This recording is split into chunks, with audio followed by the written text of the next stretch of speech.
capitale più importante secondo me in questo momento è la fiducia. Cresce la fiducia, patrimonio immateriale più grande di una banca, sono le parole del presidente Loris Rambaldini all'assemblea della BCC Pordenonese Monsile alla fiera di Pordenone di fronte a oltre 1700 soci. Numeri in forte crescita nel 2024 con oltre 3.000 nuovi conti correnti e 1.000 soci in più.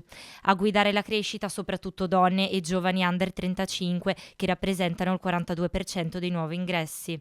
Un bilancio ricco di soddisfazione, utile in aumento del 24% rispetto all'anno scorso, ma oltre ai numeri, al centro resta l'impegno concreto per il territorio. Il direttore generale Gianfranco Pilosio sottolinea sostegno alla comunità. A parlare i dati, 347 milioni di euro in mutui a persone fisiche e imprese, che portano gli impieghi a 1,73 miliardi di euro. Anche le istituzioni, attraverso le iniziative che possono essere a supporto di cittadini e imprese, permetteranno di continuare a far sì che questa parte del territorio continui a crescere il benessere per i nostri cittadini. Ulteriore nota positiva emersa in assemblea, l'aumento del rating per l'Italia e sospensione dei dazi di Trump per 90 giorni. Un termine che in politica può essere molto ampio per cercare non di avere una guerra commerciale, non di avere più dazi, ma di avere zero dazi. Sullo sfondo, le dinamiche internazionali potrebbero colpire anche il settore agroalimentare, che però ha ricevuto nell'ultimo biennio quasi 500 milioni di euro in finanziamenti. Pur avendo una disponibilità economica e finanziaria